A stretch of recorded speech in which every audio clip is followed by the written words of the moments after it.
Hi, everybody. My name is Hugh. I am already 19 years old, but I have to admit, I still feel like a victim of my parents' divorce. Psychologists say that certain childhood trauma can haunt you for the rest of your life. They're probably right. Anyway, my story won't just be about this. I unintentionally got revenge on my mother for my ruined childhood by ruining her own personal life. Or maybe it actually was intentional. I don't know. My parents decided to divorce when I was 11 years old. At this age, I still wasn't old enough to just accept it, but I was already smart enough to know what it was. And damn it, it was a disaster. Try to imagine this. One day I lived in a normal, happy family, or what I thought was a normal, happy family, and the next day I found out that my father wouldn't live with me anymore.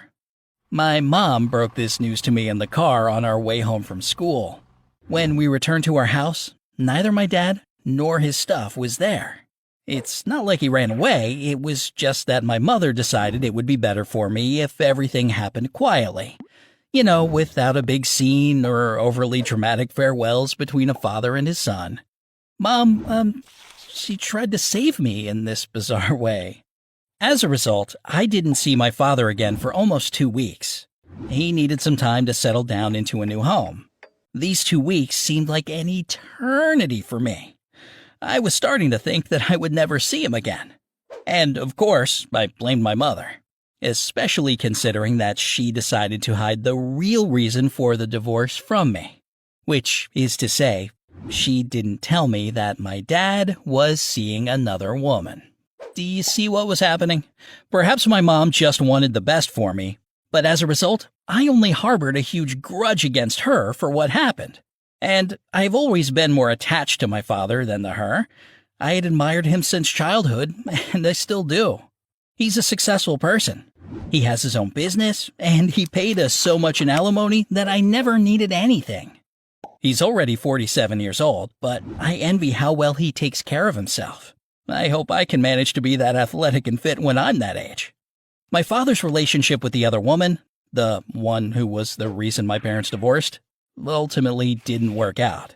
But after that, he always dated very beautiful and stunning women, sometimes even much younger than him. My old man is very easygoing and loves surprising me. For example, once he picked me up after school and we talked while he was driving me home. But he suddenly made a sharp turn and went to the airport. Instead of going home, we caught the next available flight to Alaska. And all this was because while we were talking, I mentioned that it would be nice to go fishing there together someday. I only mentioned it because I had just watched some instructional videos at school, and just like that, my dad immediately came up with one of the most unforgettable adventures of my life. So, compared to my dad, my mom would have to do a lot to make the same kind of impression on me. She was a pretty ordinary housewife who was busy with things like trying not to forget to buy bleach at the supermarket, rather than with cool and extraordinary ideas. When I became a little older, I realized that my mother and I had absolutely no common interests. We didn't even watch movies together. She loved soap operas or reality shows and rarely watched anything else. Fortunately, she never objected when I spent time with my father. I still got my share of adventure, but I dreamed of moving into his house instead. Unfortunately, this was impossible.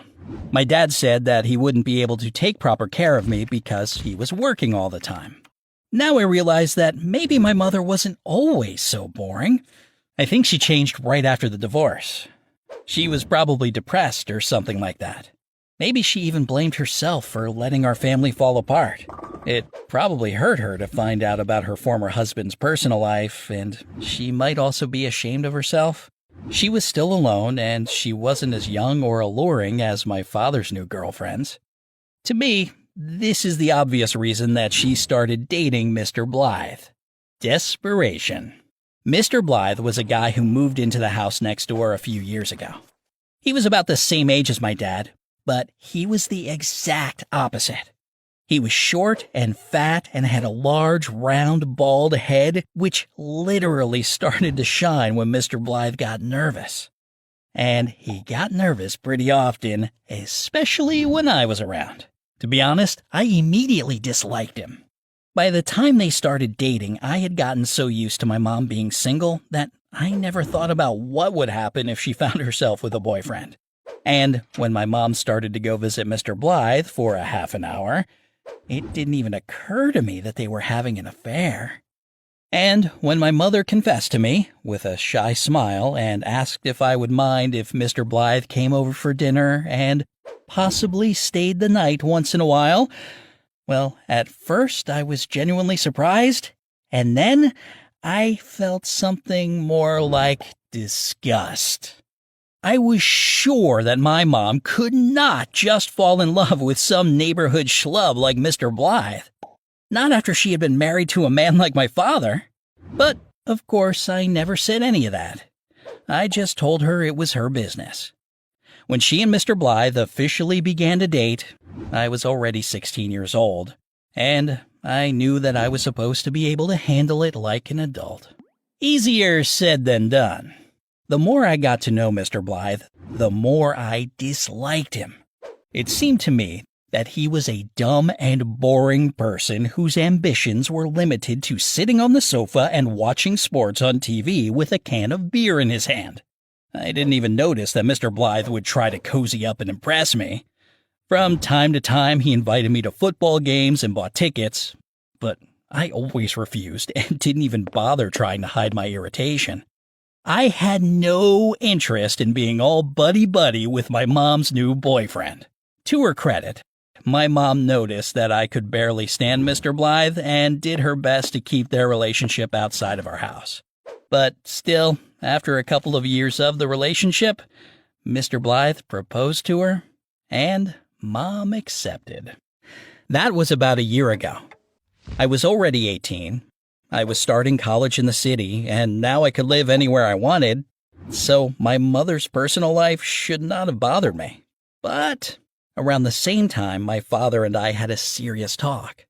He invited me for lunch, and after catching up and some small talk, he had told me that he had recently broken up with a woman he had been seeing and felt very lonely.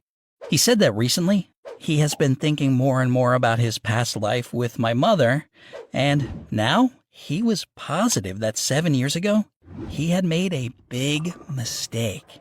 After that, my father completely changed the topic of our conversation, but his words became etched in my memory. I decided that if there was any chance to reunite my parents, then I should do something about it. I was sure that if my dad wanted to come back, my mom would immediately throw Mr. Blythe away and accept him back. I mean, it's pretty obvious.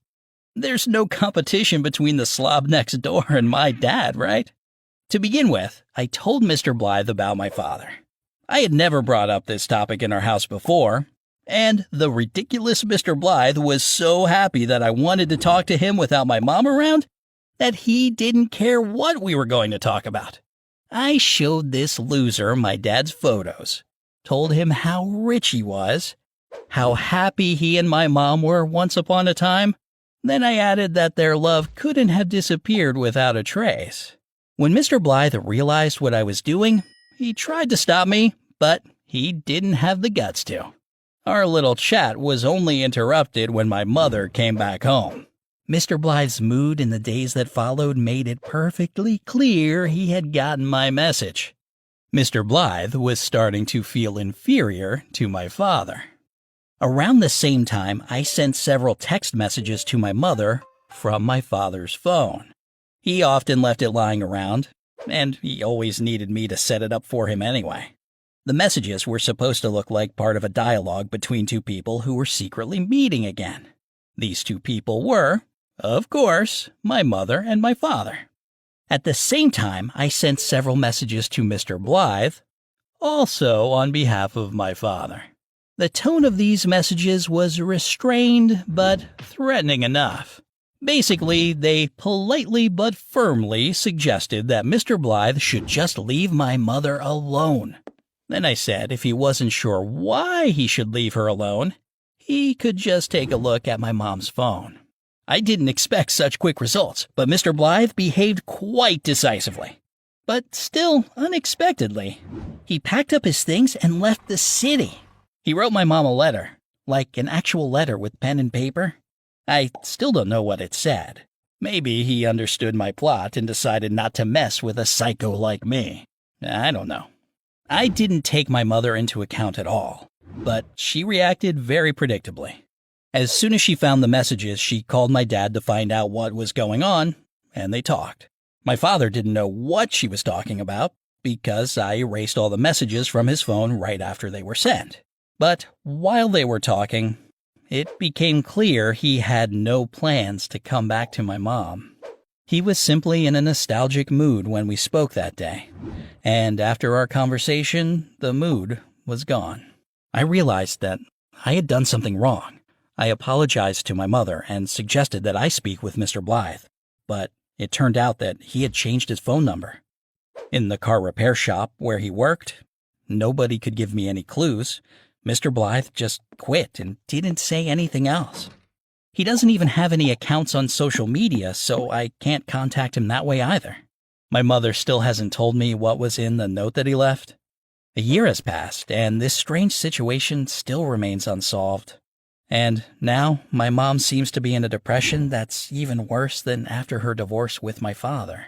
Well, that's the end of my strange story. I don't know if I can fix anything. Probably not. In any case, thanks for listening through to the end.